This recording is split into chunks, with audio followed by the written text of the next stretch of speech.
Okay, thanks for coming. I'm very happy to introduce our wonderful list of speakers in the Examination Maths event. And we have about 50 minutes each. And we will start with Sophie Steyer, who has been with us as an MSc student in applied mathematics, graduated a year ago and is now in industry, and will tell us about her journey to mathematics and profession. And it's welcome. I mean, we'll have always time a little bit for questions. So these takes will be after the talk, because then she can more continuously talk about her journey. But I think others will tell you whether they like to be interrupted or not. So the floor is yours, and I look forward to your presentation. I have to jump over this. Go put my notes here. That's okay. Yeah. So, hello everyone, my name is Sophie. I'm very happy to be back. It's actually my first time since graduation being back on campus, and so it's nice to be here. And just to kind of preempt, I know that the panel is going to be like women in mathematics, but for me it's more like women after mathematics, because I'm not going to talk about like many, like Ada Lovelace or Emmy Noether or the very important women in mathematics that we do have, but I want to talk about my own journey, which doesn't have any groundbreaking theorems or Fields medals involved, but just a woman that likes solving problems and decided to go away from mathematics into consulting. And so that's kind of where I'm at now. And just to kind of explain my journey and where it all started. So if you ask my mother, she will tell you that she knew I would be a mathematician when we were in the car to kindergarten and I was upset or whatever, and the only way to keep me entertained was to give me like random arithmetics problems, and that will like shut me up and let her have her like relaxed morning, and I would tell her my solutions after. But I didn't know I was gonna actually do maths at that point, of course.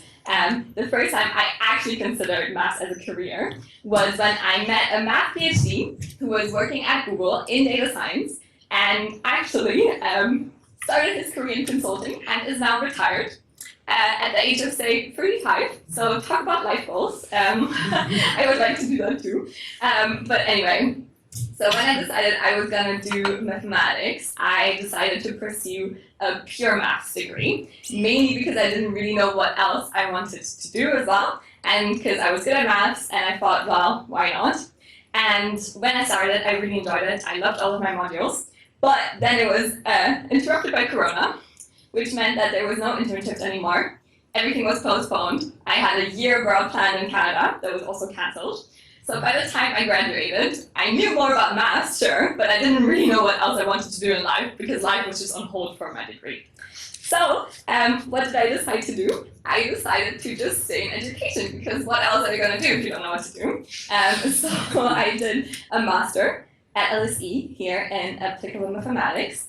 And actually, that change from doing like pure mathematics to applicable mathematics reflected a change in my mindset as well, because I understood that maths was beautiful as it is in its most abstract form, but it is also a tool in the real world, and it can actually be used to solve problems.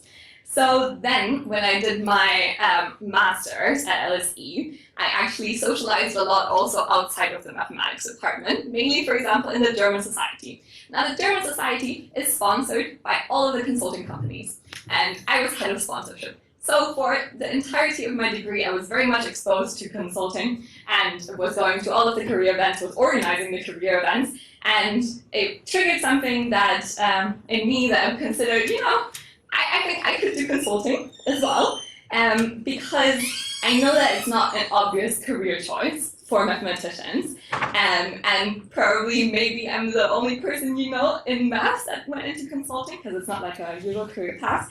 But I actually realized very quickly how much of my mathematical training was applicable to consulting, because consulting is about problem solving, breaking down complex situations, analyzing data, finding solutions, and the analytical mindset that I developed in my maths degree was actually a very good fit. But then, now, I realized that yes, it's very applicable, but there's major differences as well in thinking. Because in math, precision is everything, and you can spend hours breaking your head around like a specific logical issue or one case and proving just like one tiny deduction. And consulting is not at all like that. If you're like 80% right, that's enough. You don't need to be more right, as long as you can like find some reasonable explanation to your thinking, and you'll be fine. So that transition has not been too easy. Moving from that world of like theories and proofs that rely on the very tiny details to focusing on what the client and not me actually thinks is relevant or cares about for sure. So that means that I had to learn a lot of new ways to communicate and present my ideas in very much simpler forms that I was used to, and also working in a very fast-paced environment in comparison to math, where you could, you don't really have a deadline unless you like procrastinate a lot, and you can be at home and solve your problems for hours, and it doesn't really matter. You don't need to like update anyone on your progress. You can take as much time as you want. Whereas in consulting, it's very much like every 2 hours there will be someone asking about your progress. You'll have to give an update. There's very much tight deadlines. And anyway, so from that kind of journey, I think the lesson that I learned was that being adaptable is like the key thing here, or that was the key thing for me in my career. I remember actually in one of my first cases, I was telling my manager all of the things that I had actually worked on, what approach I took, and what the details were that I was kind of noticing. And then relatively shortly after, I got the feedback that they didn't really care about what I was actually like specifically doing, what the specific things I actually did, the methods I took in, etc. They only wanted to hear the so what. So what will be done next in the next hour? Did I have any roadblocks? Okay, I can flag them, but otherwise it's all about other tasks and if everything makes sense as a whole, right? So I learned how to prioritize and be adaptable to different people that you speak to, and how to prioritize tasks, which is very different in university than in corporate life. And one other thing is that, yes, we are talking about women in mathematics today, or we are women in mathematics or after mathematics, and I know that there is a glass ceiling both in mathematics and in consulting, and probably also all of the other jobs that you'll hear about today, and all of the other STEM jobs out there. But things are changing, and I'm happy to have quite a few like female role models at LSE, sitting in the first row, and also in consulting, where I have actually a female coach and a female mentor, and I meet with them actually every single month, and they are very supportive to me. And when I realize that there's something I want to do where there is no role model yet, then I try to be my own, and I think that's very important to me. And just going forward, things that I have in my mind is that I want to keep applying the skills I learned in my math degree to current and new challenges, because actually the way that it works is that mathematics, it doesn't really leave you after your degree. In a way, it just teaches you how to think, and it doesn't really matter what you're thinking about. It will like guide your thinking, and it's fine if you want to do mathematics, stay in academia and use your brain for actual mathematics. But if you don't, then that's totally fine, and you are qualified to do that. Math was not a useless degree. It still taught you how to do that. It still prepared you for the real life. So I just want to show you that there is a different path, and if you want to pursue it, I'm very happy to, try to guide or help you in that transition. So yeah, I think that's all I wanted to say for now. I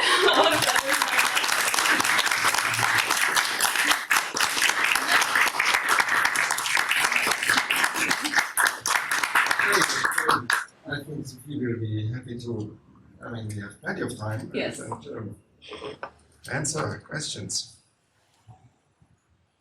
So you say, just to start off, because once somebody asks, then people will answer. You say 80% right is enough, but sometimes you have to think things through, right? To say, yes, what are the I mean, if everybody says, "Oh, I don't like this," I mean, that's a very superficial statement, and you as a mathematician can go to the ground. Don't you have cases where you realize that it was worth thinking things It doesn't for a while, mean not just that every we 2 hours? don't think things through. I mean, I do think that, we are usually very, detail oriented in the way that we set out our thinking. So we think about, for example, if we're sizing a market, which is what we do a lot in consulting, we think like, for example, in one of my interviews, I was asked how many pumpkin spice lattes are sold in the UK, like every year, right? Which is like a kind of crazy question to think about. And like, of course, the point was not that I come up with the exact number that, I don't know, Starbucks knows that they actually sell, but the key was that I was gonna think about a framework that made sense in itself, that was about right, that was detailed enough so it could answer the question in a logical way, and that had enough assumptions to make it roughly right.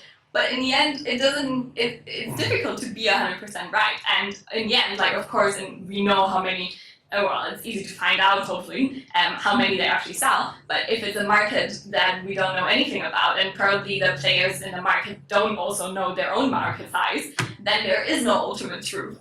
So consulting is about getting close to the truth and being like roughly right. And usually if you're like the right order of magnitude, that's already very good. And it's all about like how you get to the right order of magnitude and the thinking that leads you there, rather than each assumption being like 100% correct and enough to get to the correct number, if that makes sense. No. What's the roughly correct number there? Sorry? What's the roughly correct number? Oh my God. Well, I don't remember actually. That's a great question. But if you want to, practice some consulting interviews, it can be a homework today. You can find out, how to size a pumpkin spice latte market. But, yeah. I wanted to ask, what's your day-to-day as a woman in consulting in terms of interacting with your colleagues, managers, performance reviews? Like, do you see anything that you think is unfair? Okay, well, that's a big question. I chose consulting because I wanted to work with other people.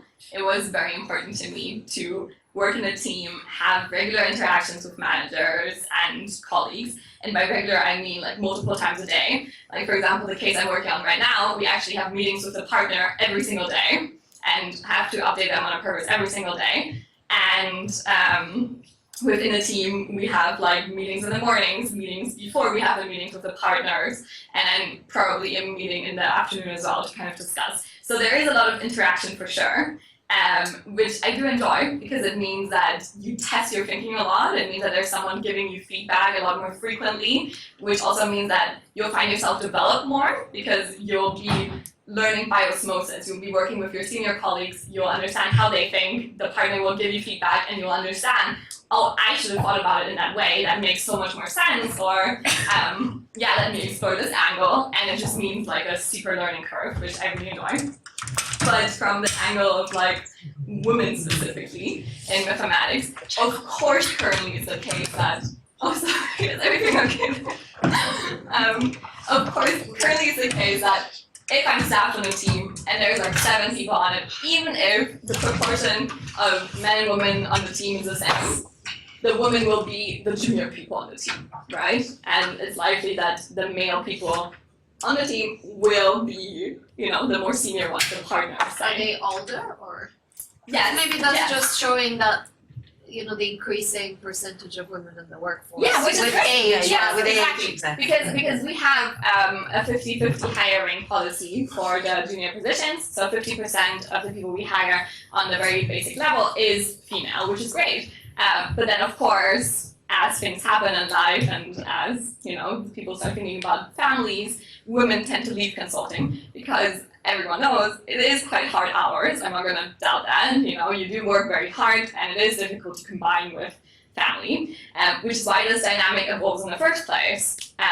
But it just does impact your interactions, and if you consider it from the perspective as a woman, you will find that, like, of course no one is trying to be patronizing, or, the culture in my firm I really enjoy, but the dynamic will always come from a place that currently there is more men in the more senior positions, and you So it know. will always be like your male boss teaching 3 women how Yeah, to do their which job. is just, like a consequence of things changing, which, is important to reflect on. But I think there's a lot of like sensitivity to that as well.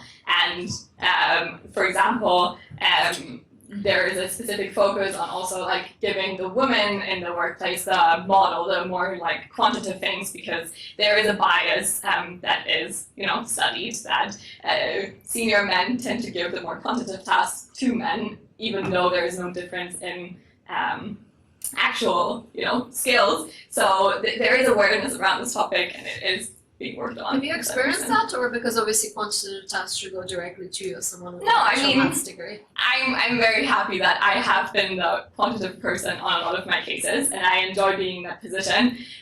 Now I'm actually trying to realize the opposite. I'm realizing that I'm only working on my strengths, but I also want to work on my weaknesses. So in like this case that I'm doing right now, there's no real quantitative part that's my responsibility. I'm looking at competitors, I'm benchmarking things across very qualitative categories. So I get to work on developing those skills instead of just doing the math, because I know I can do the math, that's not the issue. If that makes sense. Somebody in the back. No? Question. I thought I saw a hand, but If there's no cut or Maybe advice for the students that are thinking about going into job interviews and on the universe, or now are going through internships. Okay, so I think, well, it depends really on the type of interview that you're going into. But if it's a more quantitative interview, everyone knows that you're good at quant. That's not the point. You don't have to prove that you're good at quant. The point is proving that you can communicate your ideas, that other people will understand your thinking. So don't get lost in like trying to be 100% right, or like getting every calculation like 100% right. Like think about if the other person is understanding what you're doing. Talk them through what you're thinking. Really be clear on your approach, and that should be enough. You don't need to be focusing on the quant, because like you're all capable of doing that. And if it's a more qualitative interview in which someone might ask more about like your aspirations or your strengths, in truth, they will ask the same questions in every interview, and it's so easy to prepare, but you actually do have to prepare. Like, why are you joining this company? Why are you specifically interested in us? Like, make sure you actually know the company. Prepare like 3 reasons that you can memorize, that you can literally say, and like make sure they're specific for the company.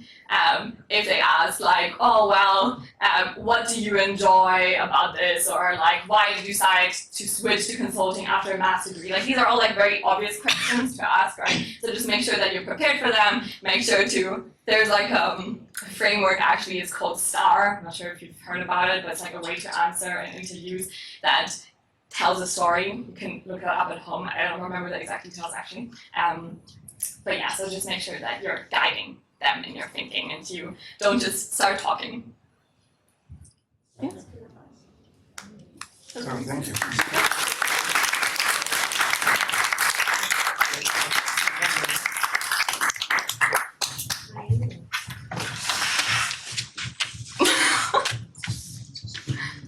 Thank you, that was very interesting. So we are always very proud of having on this international thing. No exception here. We have 5 speakers, 5 nations. Only 1 gender. This is Jani Peova, who was with us as a postdoc and is now has left us academically, but is now in life sciences. Is that correct? I mean, Biotech. Biotech, okay. Awesome. Senior data scientist, I see Precision Life, whatever Precision Life is. Yes, I'll And so we look forward. Do you want to be interrupted, or would you rather have questions? Yeah, so I was told there will be a Q&A, and I assumed it's at the end. That's So fine. I That's kind fine. of Perfect. Like designed the slides so I talk and then you can Yeah, ask very at good. the end. Good. Okay, thank you very much for inviting me. So I was told to present my career journey, which is I guess a bit more academic and mathematical than what we heard for now. So I've got a mixture of things, but they're all very sciencey. So here's a quick summary of what I've done in my professional life. I went to high school in my home country of Bulgaria.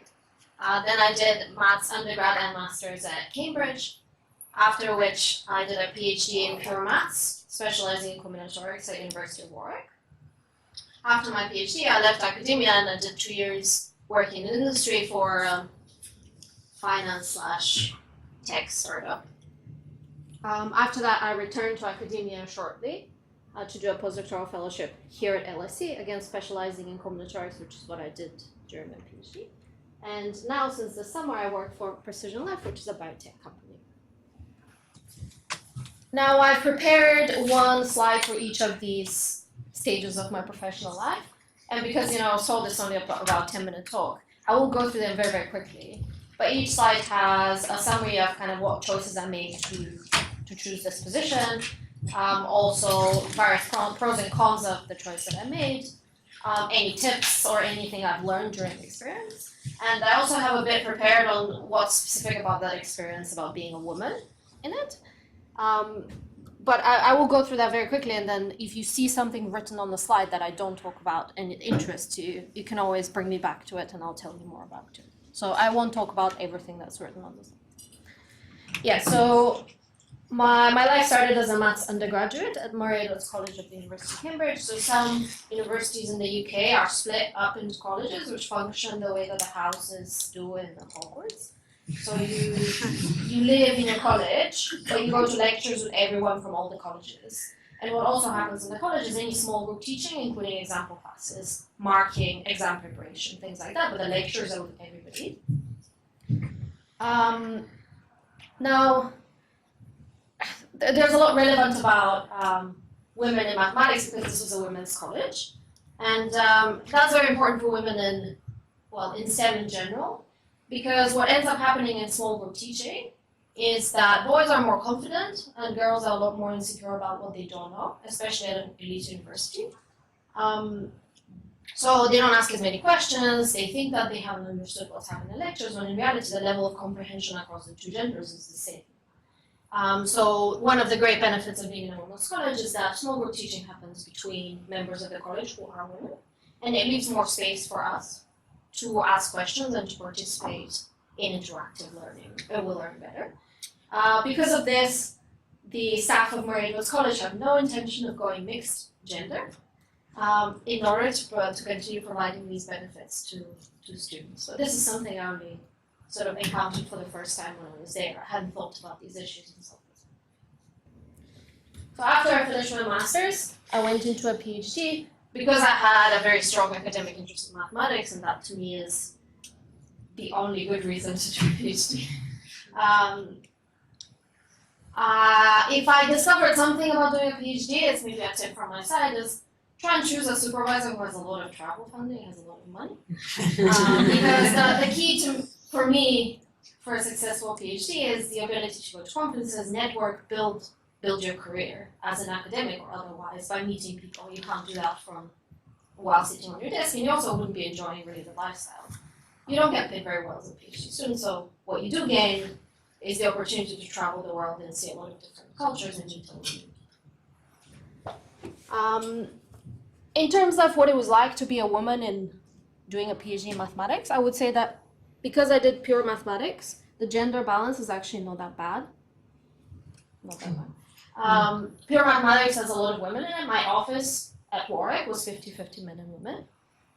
And that is not the same for fields like computer science or anything branded as engineering. So if you're interested in doing a quantitative PhD of any sort, one piece of advice would be, if you are bothered by being surrounded by men, then you can always choose the equivalent topic, but in a department which is not branded as a male department, and then you'll naturally get lots of women.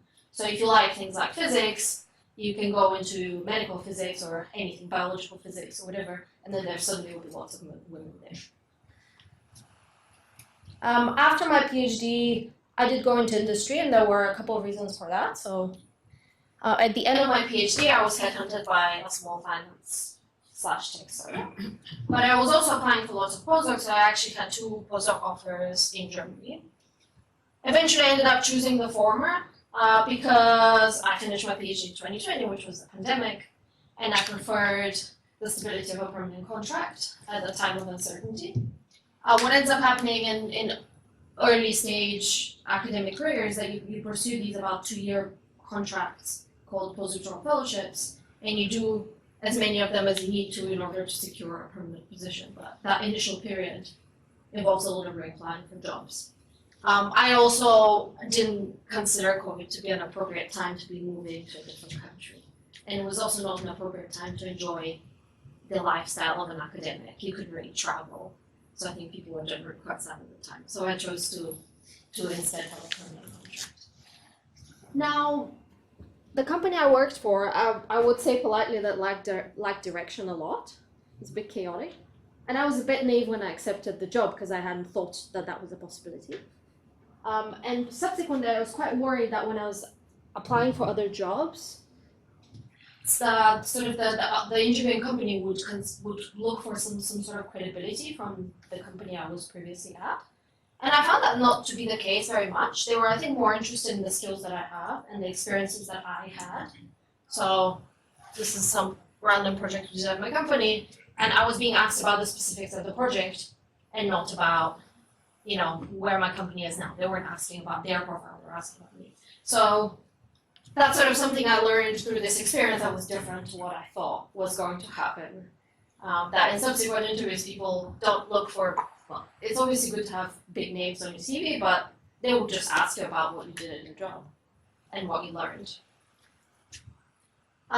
In terms of being a woman in that situation, I discovered that compared to academia, industry is a lot less sensitive to the issues of women in the workplace, partly due to the reason that senior people are just older, and also small companies don't have budgets for gender equality or anything like that. So in academia, we end up talking about gender a lot, and then you go into industry and you are still surrounded by all men, and none of these men know about what women's lives are like.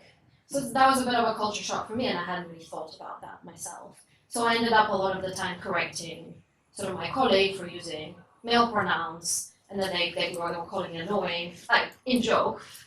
But you know, I was in a position of not being intimidated by them. That's not something women owe men in the workplace, right? So transitioning to industry is always, I think, a bit of a culture shock because people aren't paid to care, basically, for women in the workplace. Now, at the end of my PhD, I was applying for a lot of postdoctoral fellowships, including one funded directly by the Research Council here in the UK, to come do a postdoc here at LSE. And that fellowship got approved about a year and a half into this contract, at which point I was looking to move on from my job anyway, so I ended up accepting the academic contract. So I came here to LSE for 2 years. I had my own grant and my own research program, so I was basically the PI of the project, which meant that I enjoyed a lot of self-direction of the job, and I put that as a pro. Now, for some people, that might be a con, but for me, it's a pro. Also, something I did mention before is that another thing I discovered about being in industry is that it bothers me that I lost the ownership I have of my own work. My own work is now intellectual property of the company, and does not have my name on it. It's not written anywhere. I'm not allowed to talk about it to outside people. And I really enjoyed regaining that during my academic position here at LSE. In general, I enjoyed the work, enjoyed the lifestyle, enjoyed the travel. Eventually, I chose not to pursue another position of this sort, which would again be about 2 years. For multiple reasons. The first one, maybe the main one, is the limited earning potential in academia.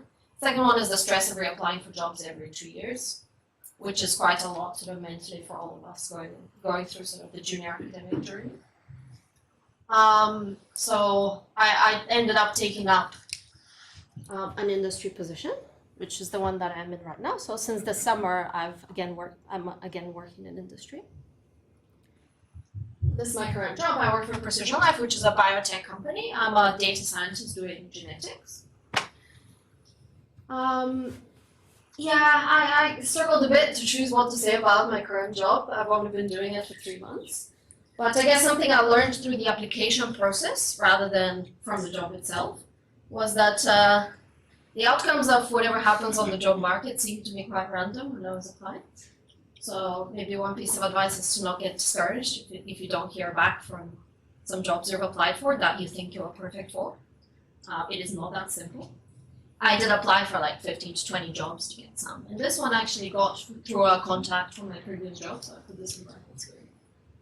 So I emailed the CEO and asked him, do you have jobs? And that's not the same as applying for an open position. So one could say I got this job through connections. It's difficult to get jobs these days. There are actually not that many out there. It's a bit tough. Now in terms of being female in this job, what I discovered is that working in biotech is very female. At work, we're about 50% women, and that is not something I experienced when I was interviewing for companies doing. I interviewed for a company doing medical imaging, which is more like physics. That was all men. They had a female intern. And jobs in machine learning. I applied for a lot of jobs in machine learning where the companies sold sort of product to some kind of machine learning software, and they were all men. I did not see a single woman there.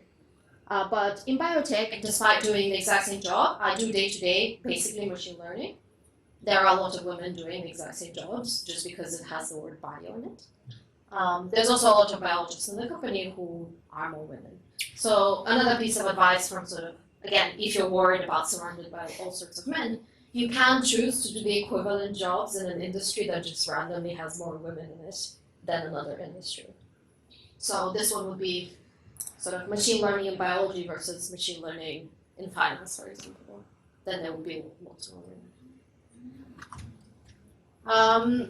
I think that's kind of about all I wanted to say in sort of the quick summary of my slides, even though I didn't touch on much of the things. No, wait, I had a closing sentence. I would say I look forward to discussing some of the sort of difficult topics I touched on while talking about my professional journey with you. But otherwise, thank you for listening.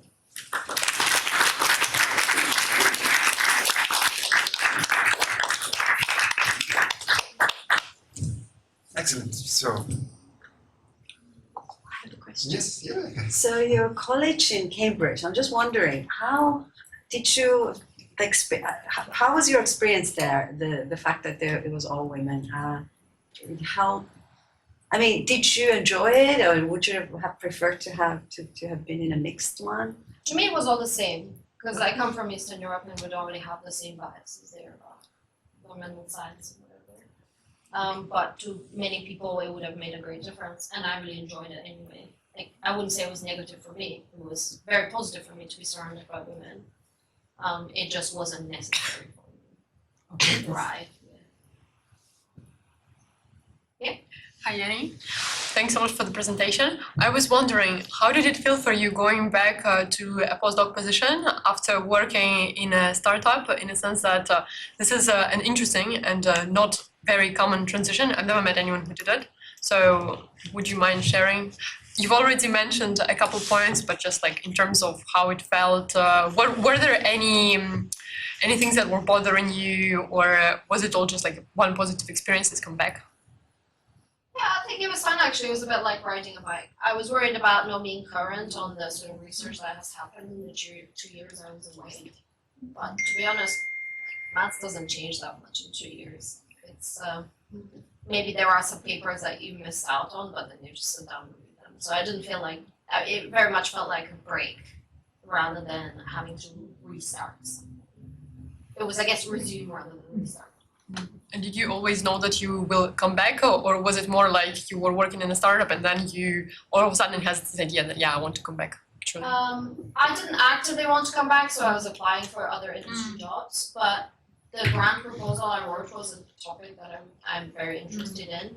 It was all things that I wanted to do when I was writing, and I still wanted to do them when the grant proposal was approved. So, of course, there's, unless you're trying to optimize something else in your life, like, oh, I want to get promoted as quickly as possible and make lots of money, then, doing something you like without a plan for the next thing is like not that big of a problem for me. Yes. As someone that actually, I am in the same path. I wanted to ask you, do you suggest working in a startup environment after your postdoc or PhD? Do you think the startup environment would be like closer experience to the postdoc experience that you had, or if you would go for big names that are out there, like financial companies and things, do you think which one would be a smarter choice for your future? I don't think there's a right answer to this question. With startups, there's a lot more risk in that you don't know how the place is going to be managed. I know nothing about big companies. I know that in a startup, you just end up owning a lot more of your decision-making process. You don't report to a manager who reports to a manager who reports to a manager. Like at the moment, for example, so Precision Life is also a startup, even though it has about 35 employees. It's like a mid-sized startup.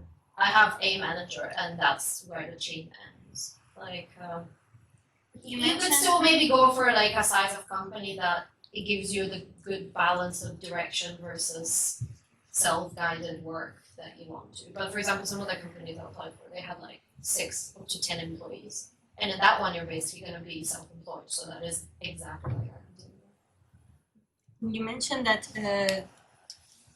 they don't care that much about the name of the company. They ask you what you did in your previous job. But is it like that in your interviews that you had? It wasn't. Yes. I wrote on my CV the projects I'd worked on or the skills that I'd gained, and they just asked me all the skills. They asked me like, I've been asked, what did you learn during this project? What would you have done differently if you had to do it today? So it was a lot more about the content, and nobody ever asked me what is insert company name. Thank you. I'm quite curious about the application to the PhD.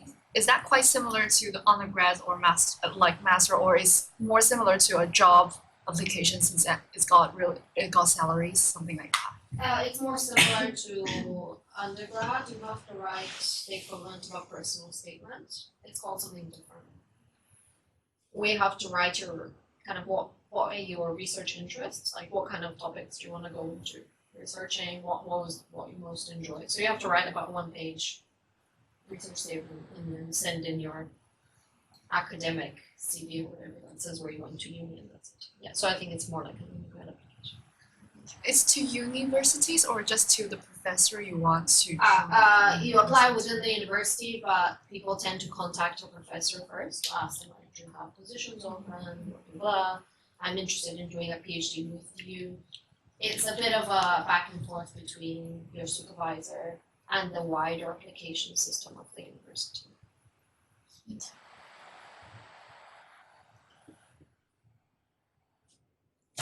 Sort of not really relevant. How much genetics did you have to learn? I mean, did you have to do some crash course? No. I just had my probation meeting where I actively asked my manager for us together to arrange training where I actually sit down and learn genetics. But I think so long as you're doing your job well day to day, they're not going to be motivated to teach you. And a lot of it is just, so because I work as a data scientist, it's a lot of dealing with large matrices. The biology of it is largely irrelevant. You do need to know that, strands of DNA make up genes and encode proteins, but most of the knowledge I use is from high school.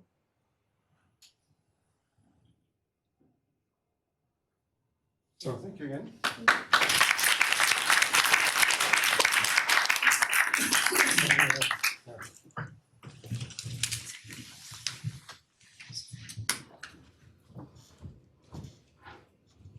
So our next speaker is Katarina Michelina, who is a very recent graduate with us, was also very active in students' voice in various things, and is now at Goldman Sachs. And now you tell us about your story.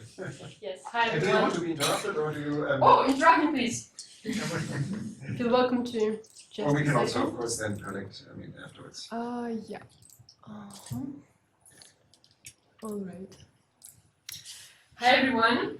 So I was already introduced, so no point spending time on that.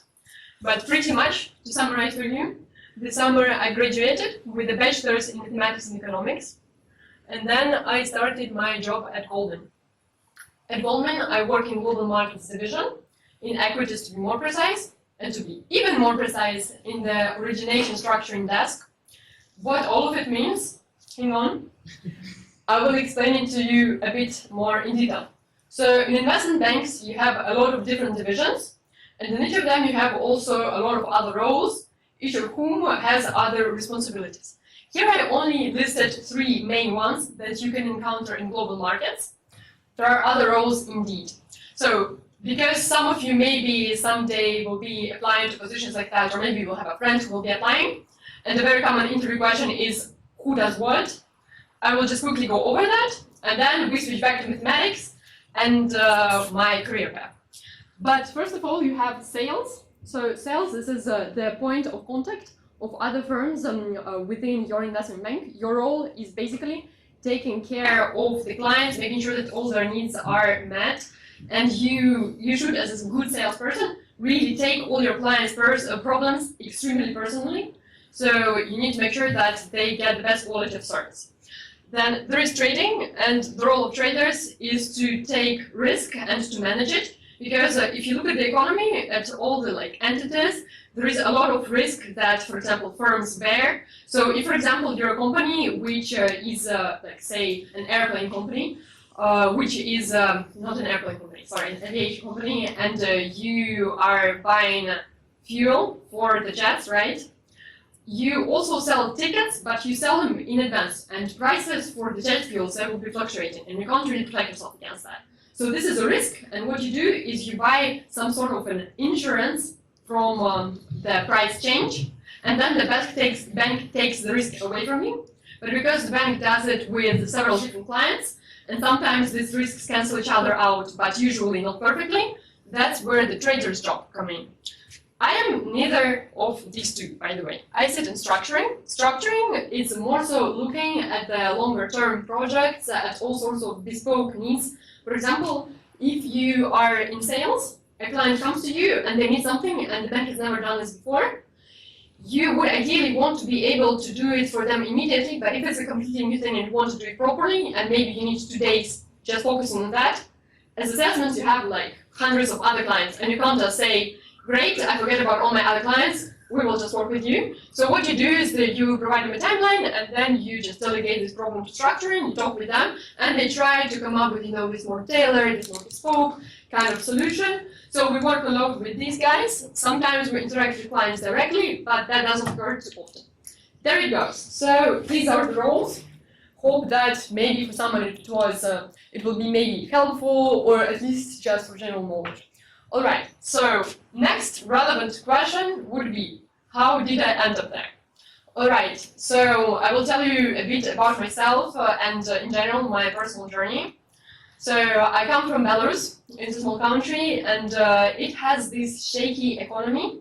And because of that, oftentimes decisions that felt very personal to me or my family were actually somewhat connected to global events, geopolitics, economics. As simple as this.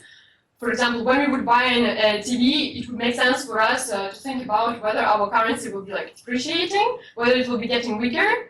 And because of that, when I was small, I would just hear these things and see how they really visibly can affect my life.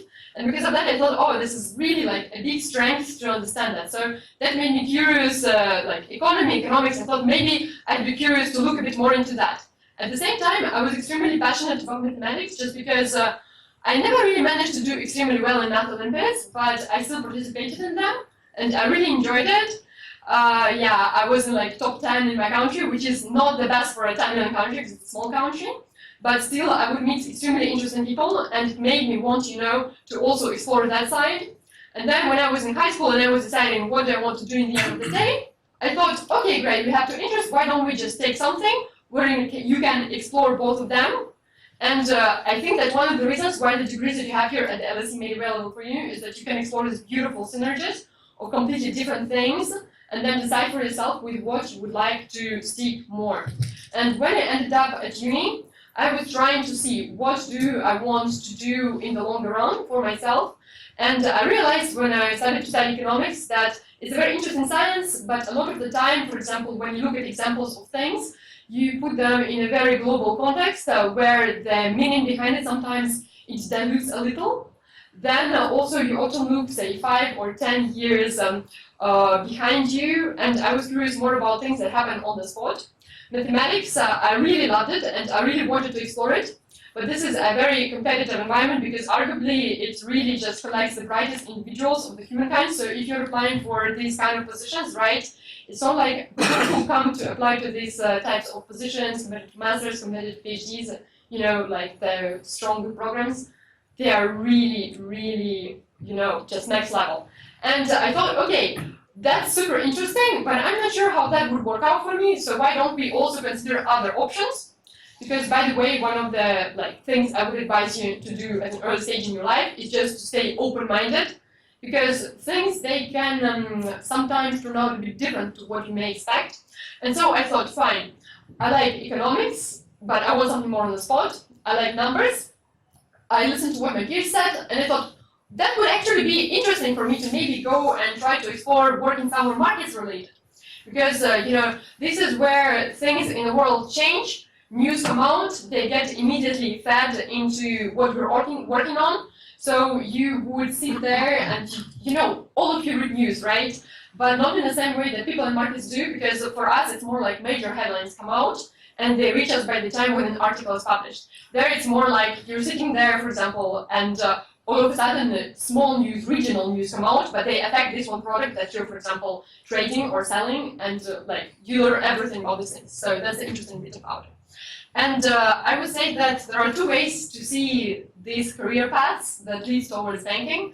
And one is probably what most people will tell you, which is you get your degree, then you apply, then you get an internship, and it's all, you know, so nice and so straightforward. Because just in general, people don't like to talk about these moments when they had their lows, right?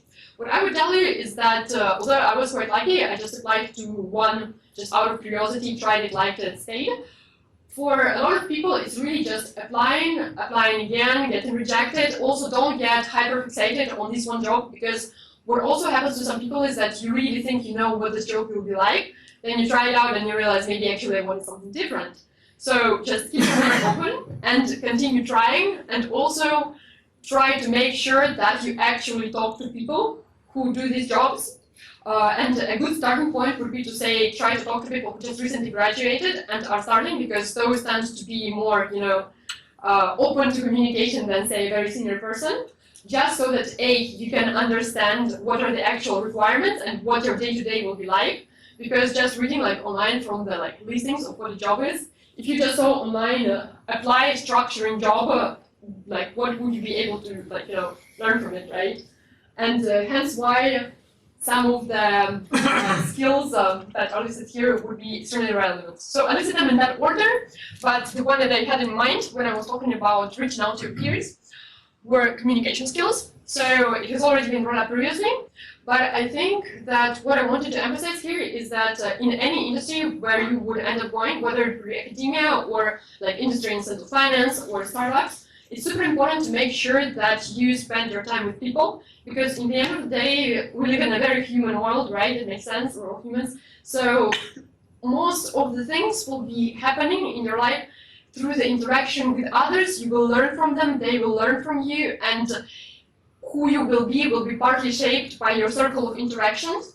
Never try to meet people just for the sake of getting something from them. Obviously, most of the time you will just meet people, you will never meet them again. So sometimes all this energy you put into them, all this warmth, all this drive that you put in them will just go away. It will be a bit like entropy, you know.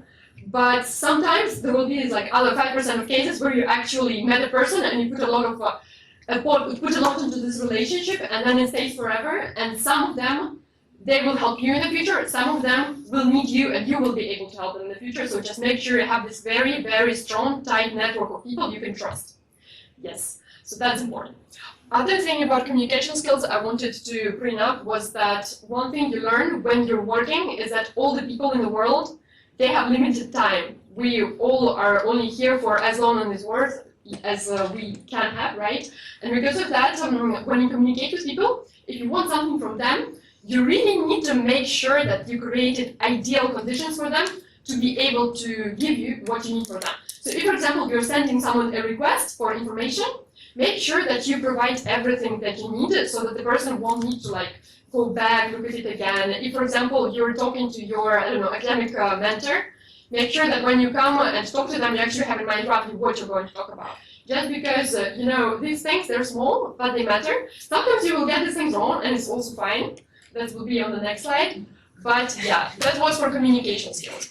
So first thing, I listed intellect, but that was a bit implicit. When I was thinking of listing it here, I thought, do I really need to put it here? Because I mean, I'm sure you're here all at the LSE, brilliant individuals with bright futures in front of you.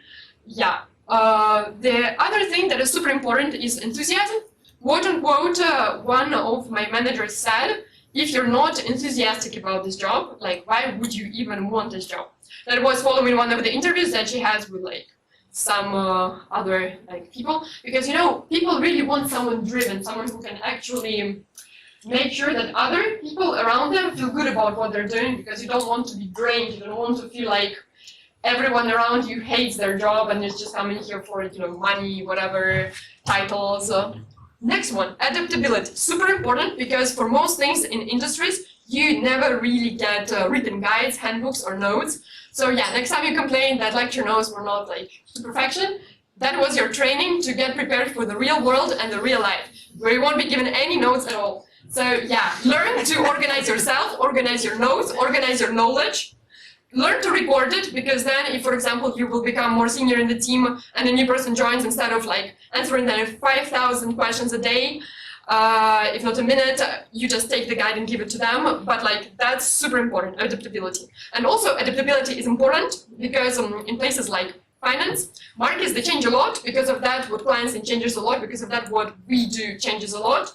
And you need to all the time think, okay, what's the next step? In this context, okay, is it still good? Do we need to do things differently? And how do we incorporate all of that? That was it. So, honesty, super important. That is also related to the topic of time, just because when you're honest with people, it allows you to just communicate and operate at a faster rate. If you are always honest, people know you're trustworthy. So they don't need to quadruple check after you. They will triple or double check, but they don't need to like, you know, go over and over, go into every single detail. That's one. Second, honesty is important, because if things go wrong, and they sometimes go wrong, if you tell it immediately, you have maybe 12 hours to fix it.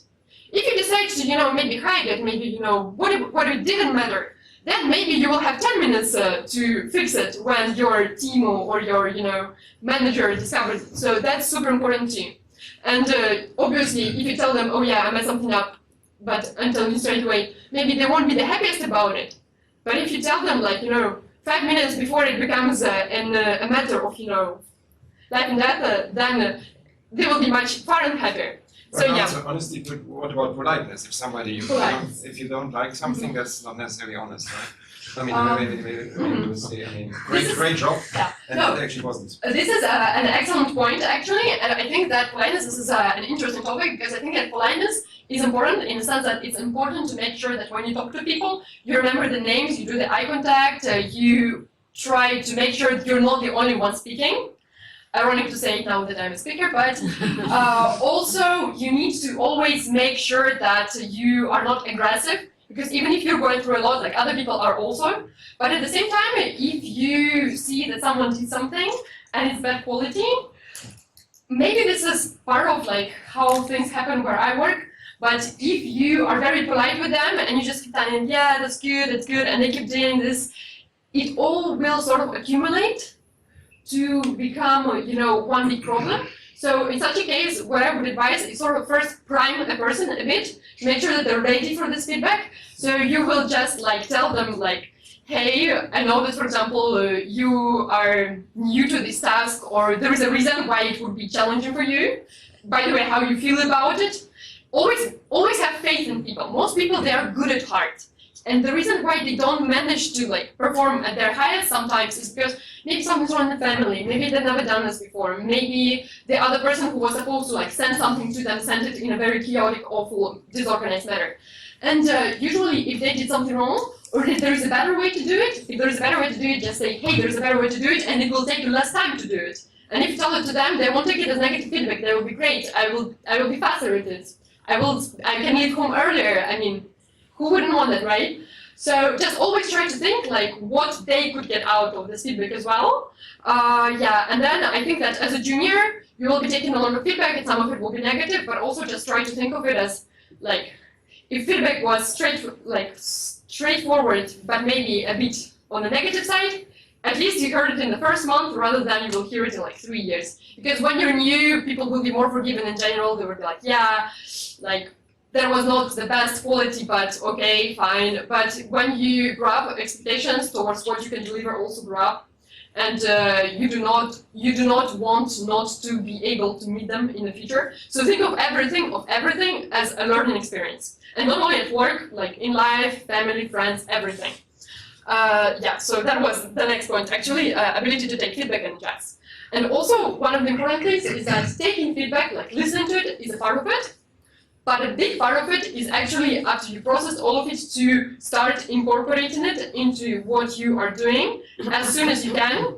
Yeah, because sometimes they will tell you, oh yeah, by the way, this task wasn't great, and then another request comes in and it's super similar to what you've just talked about, and obviously you're used to doing it how you used to do it, but try to make sure that you've actually, absorbed it and it will be reflected in the output you will produce.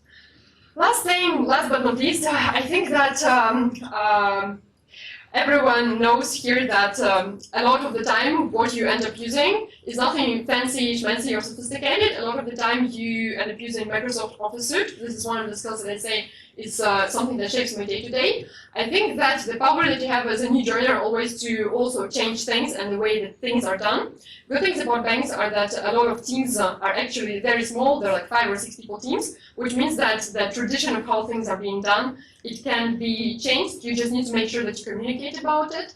The reason why this guy though is still here is just because a lot of the time you will be receiving like data from other people sent as a format like in an Excel table, and because you want things that are just like functional and robust, because you don't want too much time to fix them. Just learn how to be proficient, nothing fancy, but just like know where to click and how to save and yeah.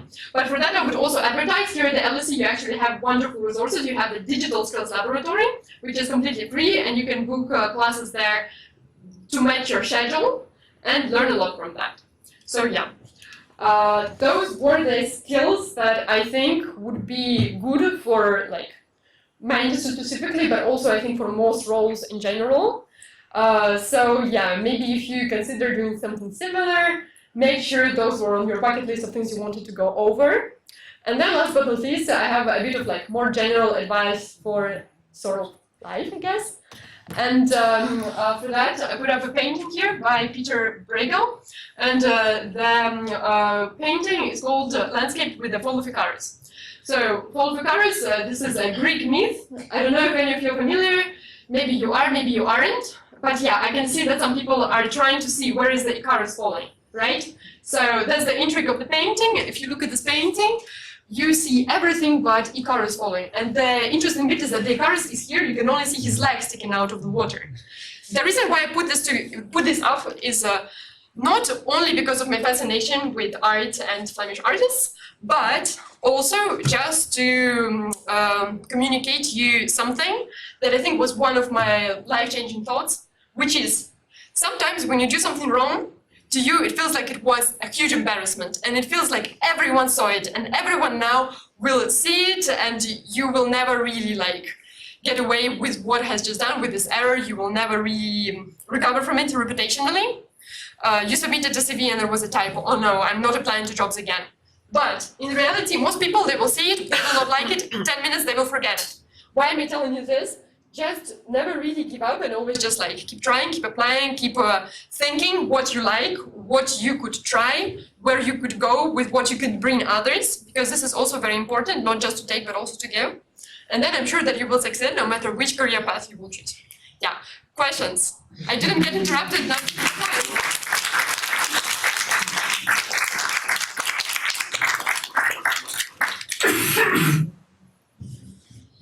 Yes, go ahead. So I've seen for one way to get into the job is like you first do internships. But since I'm year 3, maybe I don't do very strong related stuffs in my past internships. But I just find, and maybe I'm interested in this new area. So at this point, will I just directly apply to the grad scheme, or like I need to apply to the internship first and then transit to a formal job? That's a good question. I'd say there is no right or wrong. I think that in my analysis class when we were interning, a lot of people actually applied for a second year role while they were in the third year. I think that's just it is more flexible when people are applying than what people tend to imagine. So I think maybe internship would still be a good point of start, just because the greatest thing about it is that you enter at the same time as a lot of other people are entering. So it's like you come into the firm with a group of people who are literally in the same position as you, who are also completely new, and you can sort of form this circle of, you know, trust and support with each other and help each other navigate while you're trying to like see which tasks you want to end up working for. And also it's very nice because then you all start working full-time, all of those who make it, at the same time, which means that you will all work in completely different teams, and sometimes you would have a question related to something that you're not the most specialized in, but your like friend from the internship is, and you know who to ask the questions to, and you know that if they will be able to answer, they will help you, but if they aren't, at least they will direct you to their manager, to someone who otherwise maybe would be very busy and hard to reach out to. So I think that's how I think about it. But also, no one way of thinking here. So yeah. No Thank you worries. for us. Yeah, any other questions? Yes? I have an unserious one. So we obviously appreciated your contributions and membership in the teaching committee. I'm wondering if any of your meetings are as interesting as our teaching committee. You know, I really want to say yes, but no, nothing really compares to the teaching committee. And they will always need the chocolates. So one of the things I would also advise you is just try to always get engaged with places where you study or work, more than just on the level of just coming and doing your tasks, like, you know, I was supposed to start here and finish here, boom. I'm not advising you to get burnt out or stay super late hours or anything like that, but just try to always think of everything a bit more in the organizational context of it. Why are things done this way? Why are people like why is this person here and what are they doing, and this person, and in what way, for example, their tasks like are connected, just to sort of get a better image. Because then it just all starts to make more sense, I think. And it's fun as well. Yeah. And you get to meet a lot of interesting people. And that's also one of the things that you need in life for you to see like where you want to be. Yeah. So are you engaged in some employee activity in the beyond your job? I mean, I'm sure you are. That's also So actually not yet, because it started fairly recently, but I am trying to see how to get more involved. For example, I would be curious to explore some of the opportunities, because we also have our internal networks. For example, we have a women's network. Today we literally had a women's event, Women's Trading Academy, where girls who are still studying came and just were walked around. So I would be definitely very curious to explore that. And the manager of my team, she's the one who's super engaged. A lot of like speeches, a lot of events she attends. She like travels for that. So yeah, and I think it adds a lot to the experience. And when I told her I was going back to my uni to give the speech today, she was like, yes. I need to like, you know, worry about that. It's like excellent opportunity, go. But yeah. very good. Thank you.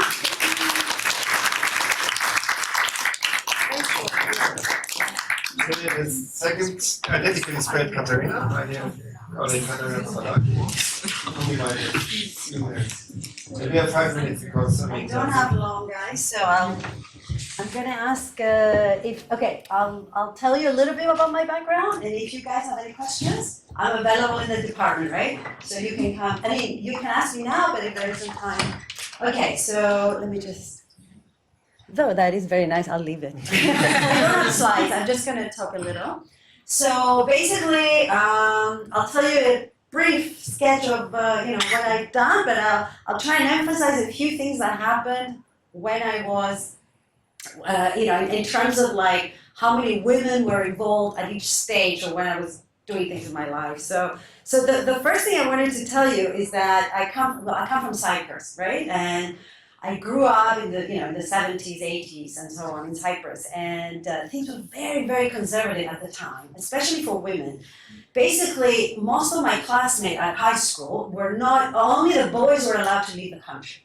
The girls, and this is true, this is very sad, but there were some amazingly smart girls in my high school, but they had to do, and we didn't have a university in Cyprus, so they all became teachers because that was the only university they could do within the country. And very few, maybe the more adventurous ones went to Greece, because that was okay at the time, and there were universities there, so I studied a few more, but I think it was like unheard of for a family to let their daughter go abroad, out of Cyprus and Greece. It was pretty bad. I mean, the thing is, my mother was actually quite brave and adventurous, and she herself had to fight for doing a degree.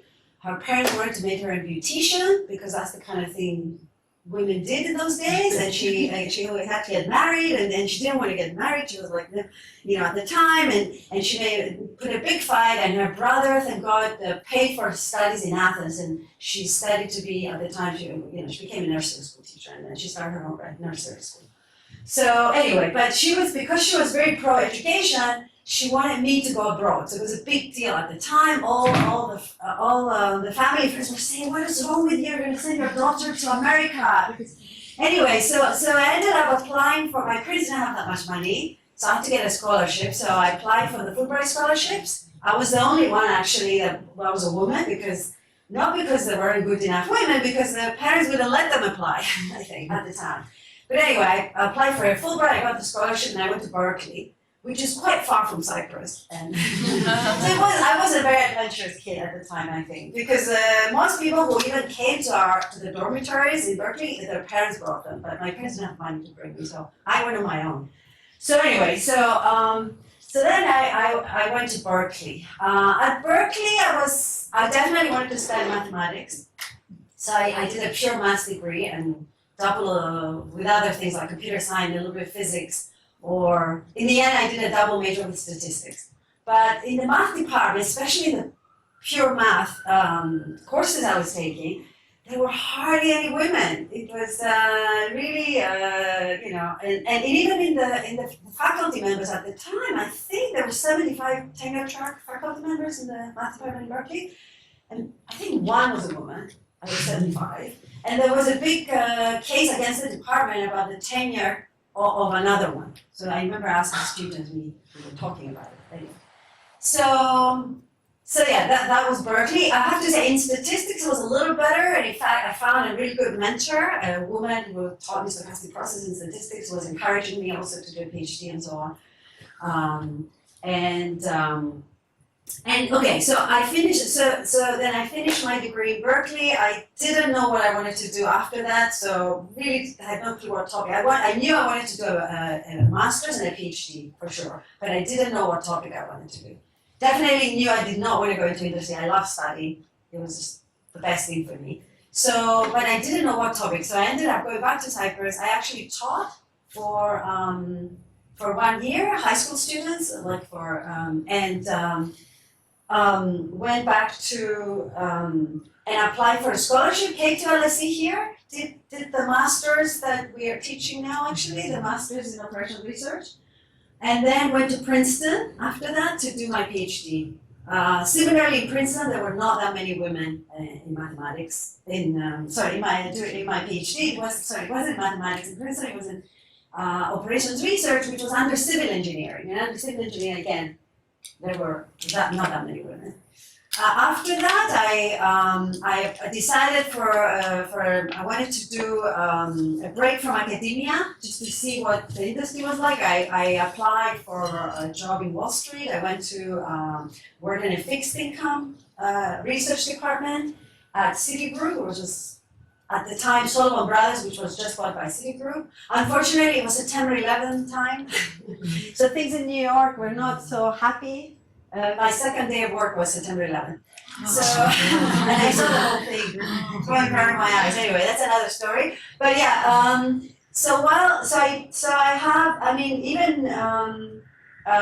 I do have a bit of advice also about industry versus academia. One definite thing that I experienced at the time was that, which I think one of you guys mentioned, I think it was Sophie, that they don't, one thing that I realized is that they always want to patch up solutions. There's a problem, instead of developing a full solution that would, endure for a long time, there's always like, oh, let's quickly do a patch and patch it up and move on. This is the kind of thing that I actually personally didn't like, and I had to, it was actually quite funny though. I was in a department full of PhD, people that had PhD or were professors at some point, okay? My department was actually very interesting people. And there was one, I had to do really menial work all day, but I used to stay, and at 5 when everybody left, between 5 and 9 p.m., there was a physicist there, a PhD physicist, older than me. We used to actually we used to try and implement neural network models to predict, which was way before our time, this is 2001, to predict Enron going bankrupt, like credit ratings of companies going bankrupt. So he believed in neural networks, and he was right actually. It's just, and he kept, yeah. So anyway, I decided, at the time I decided that this wasn't for me. There was, I wanted more like rigorous solutions to problems, and I applied for a position at LSE, and I got my position here. It was in the Department of Operations Research at the time, which ended up moving to the Department of Management at some point, and then a few years ago I moved to the Department of Mathematics. So, and this is where I am now. I guess I'm out of time.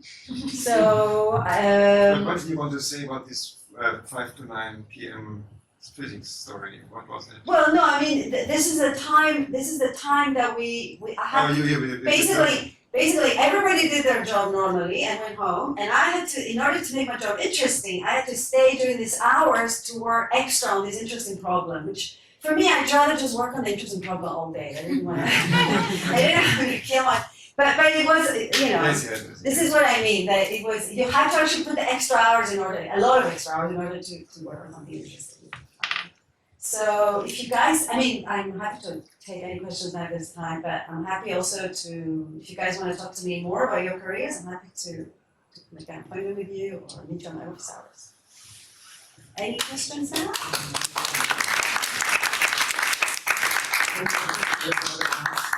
Can we have a look if there's I another think class? someone is sick. There's a class at 2. There's a class at 2. So that's in 2 minutes. no one So we here. have to- Well, I'm sorry. Questions maybe later. Thanks to everyone. Thank you, Okay, all everybody. those-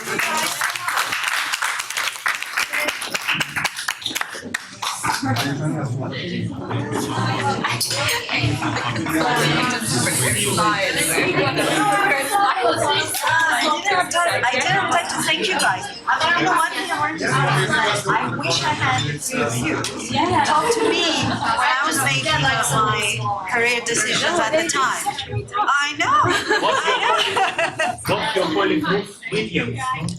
Sorry? What's your colleague teaching stochastic processes? Ruth Williams. No. Bin Yu. She was. It's Bin Yu is she's I've been you. yeah, female professor in Princeton. Just across the street here, so you can go next for an hour and that's I think she does signal processing. Yeah.